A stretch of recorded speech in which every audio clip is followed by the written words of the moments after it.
Shalom, kami dari kelompok 7 akan presentasikan hasil kerja kami dengan judul Teori Belajar Konstruktif. Teori belajar konstruktif adalah pandangan tentang bagaimana individu membangun pengetahuan dan pemahaman mereka melalui interaksi dengan lingkungan dan juga pengalaman. Menurut teori ini ada beberapa tujuan teori belajar. Yang pertama, adanya motivasi untuk siswa bahwa belajar adalah tanggung jawab siswa itu sendiri. Artinya, saat siswa melihat orang tuanya bekerja atau orang tuanya memotivasi dia saat orang tua bekerja untuk menjadi siswa yang bertanggung jawab. Artinya, pendidikan itu adalah tanggung jawabnya untuk menyelesaikannya. Dan yang kedua, mengembangkan kemampuan siswa untuk mengajukan pertanyaan dan mencari pertanyaannya sendiri.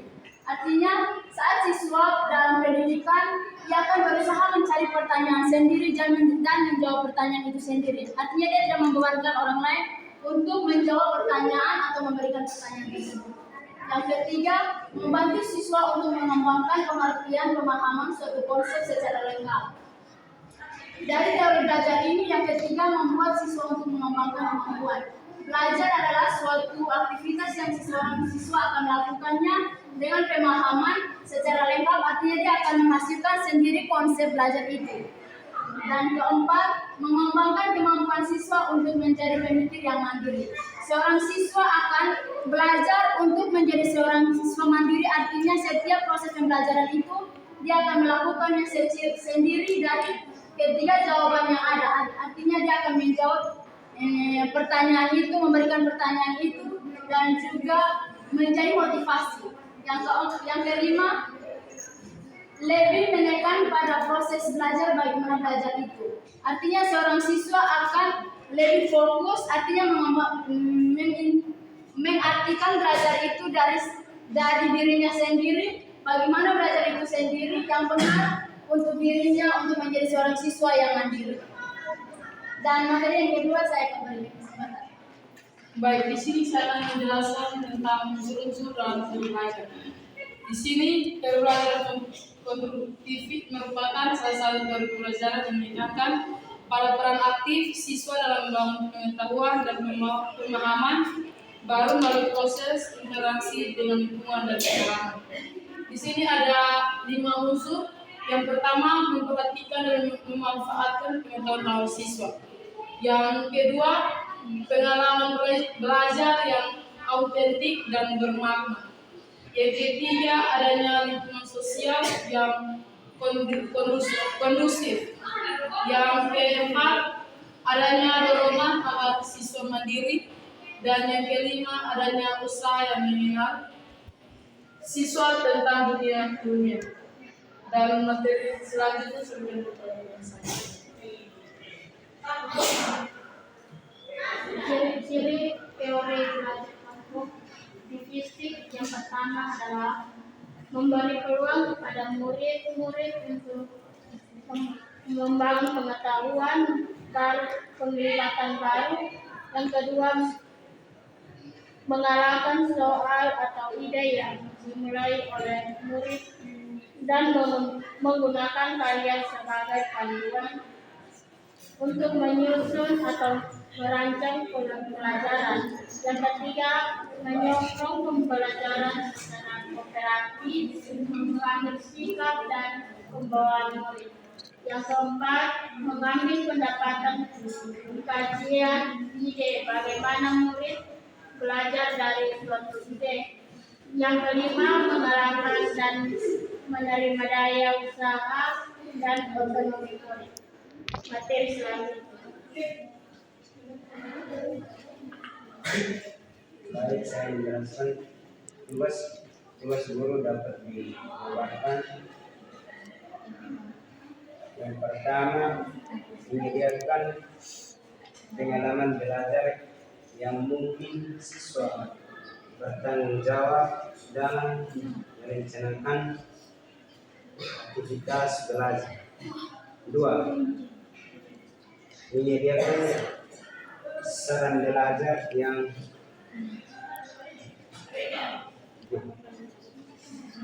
merangsang siswa. Merangsang. sarana siswa berpikir secara produktif. 3. Manipulasi yang menunjukkan tingkat perkembangan bersifat siswa. Baik, saya akan menjelaskan prinsip-prinsip teori belajar konstruktivistik. Yang pertama, pengetahuan dibangun oleh siswa sendiri. Yang kedua, pengetahuan tidak dapat dipindahkan dari murid kecuali hanya dengan keaktifan murid itu sendiri untuk mengenal. Yang ketiga itu murid mengkonstruksi secara terus-menerus. Yang keempat, guru sekedar membantu menyediakan sarana dan situasi agar proses konstruksi belajar lancar.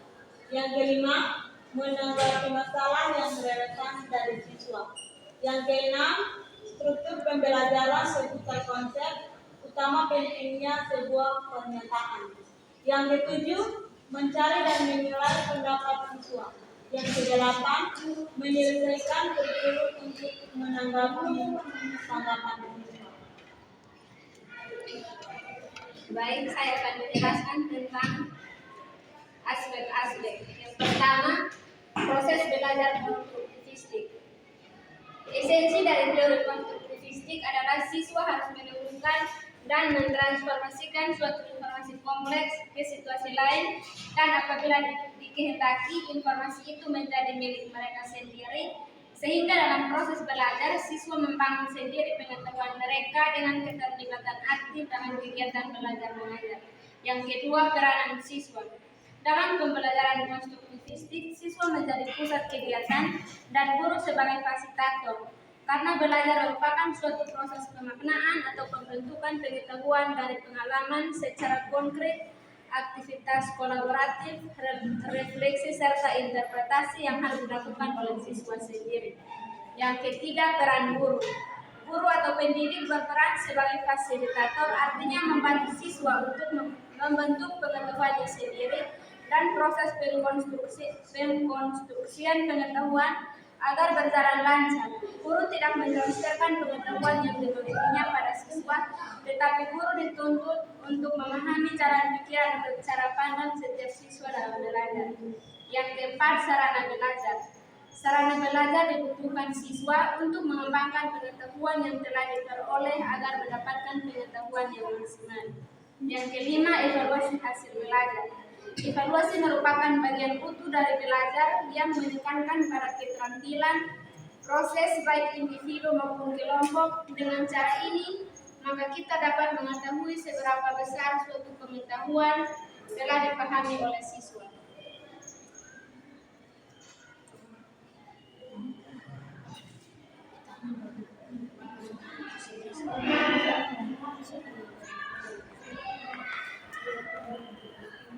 Inilah hasil presentasi kami, dan kami akan berikan kesempatan kepada teman-teman untuk memberikan pertanyaan. Waktu dan kesempatan kami berikan.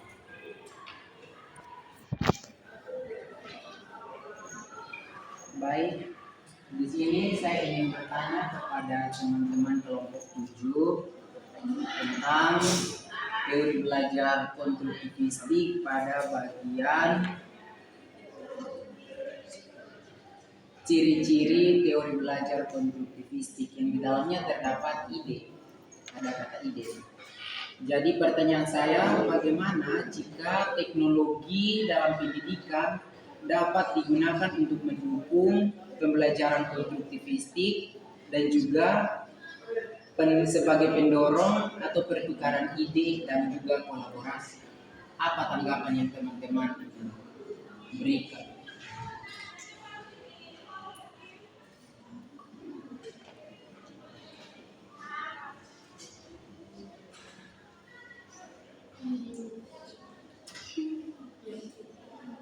Baik, saya akan bertanya kepada teman-teman kelompok 7 dengan soal apa saja hambatan yang terjadi pada saat penyerapan teori konstruktivistik dalam proses pembelajaran.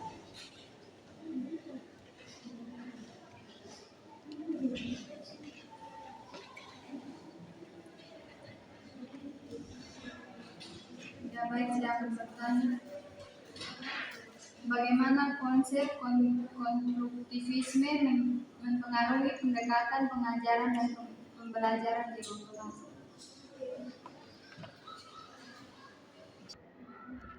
Ya baik, kami akan menjawab pertanyaan dari Kak Garen. Dengan itu, waktu kesempatan saya berikan kepada teman. Baik, di sini pertanyaan bagaimana teknologi pendidikan dapat digunakan untuk mendukung pembelajaran fisik dan mendorong pertukaran ide dan kolaborasi. Teknik pendidikan dapat menjadi alat yang sangat efektif dalam mendukung pembelajaran konstruktivis dan mendorong pertukaran ide serta kolaborasi di antara siswa. Berikut adalah beberapa cara di mana teknologi pendidikan dapat digunakan untuk tujuan tersebut. Yang pertama, forum diskusi online.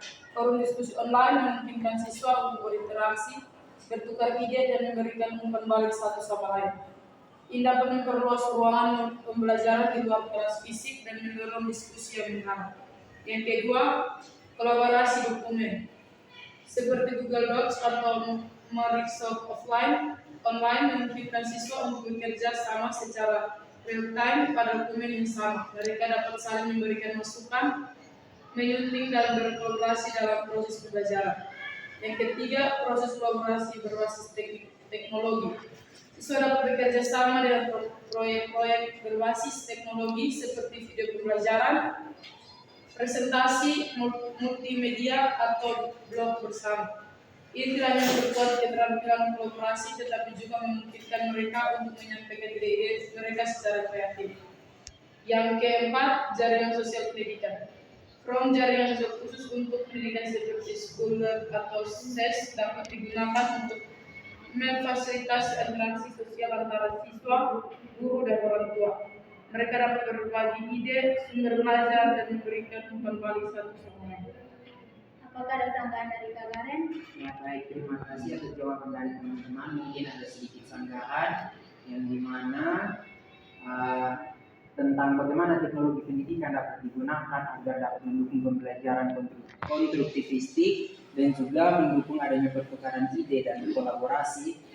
Di sini juga ada beberapa poin penting, yaitu yang pertama mungkin kita dapat melihat dari konstruksi pengetahuan, yaitu di mana siswa tidak hanya menerima informasi, tetapi juga aktif dalam membangun pengetahuan mereka sendiri melalui refleksi atau diskusi dan juga pengalaman secara langsung yang mungkin didapat oleh pribadi kita sendiri. Yang kedua tentang pemahaman subjektif, yang ketiga pentingnya interaksi, dan juga yang keempat adalah peran guru sendiri dalam membantu menolong atau membantu mendidik akan mahasiswa atau mahasiswi agar dalam proses belajar mengajarnya terjadi interaksi yang aktif.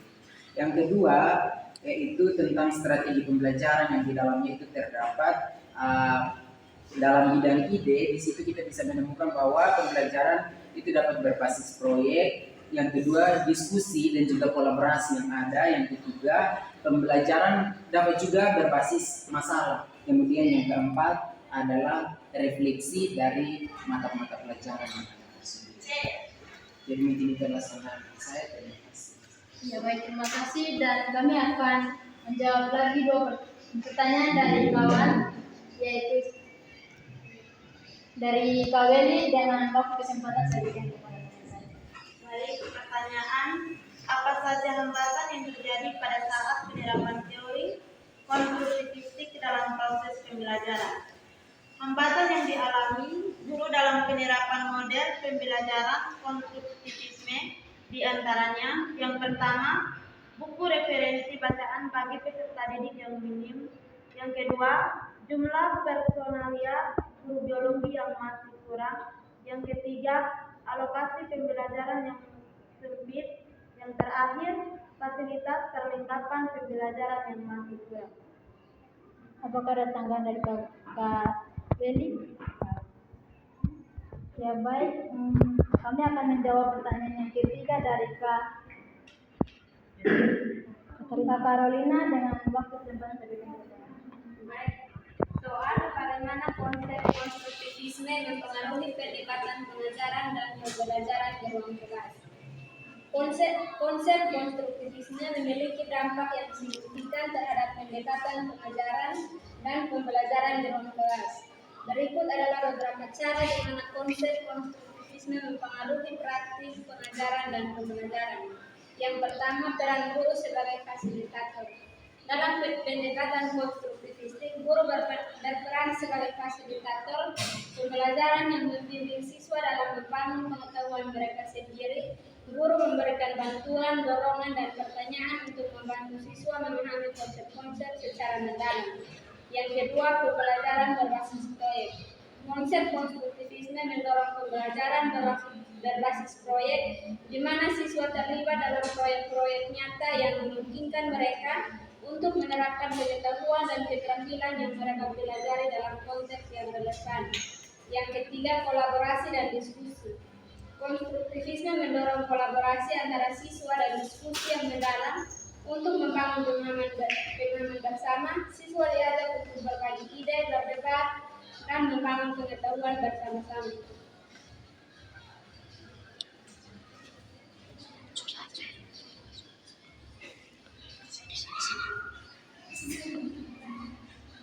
Ya, terima kasih. Inilah apakah ada saran dari Kak Carolina? Ada. Lebih baik. Ini saya akan memberikan sanggahan tentang implikasi dalam komunikasi. Yang pertama, pentingnya pengalaman. Yang kedua, keterlibatan siswa. Yang ketiga, pembelajaran berkelanjutan. Terima kasih. Ya baik, terima kasih. Dan inilah hasil presentasi kami. Dan sekian, terima kasih. 1, 2, 3.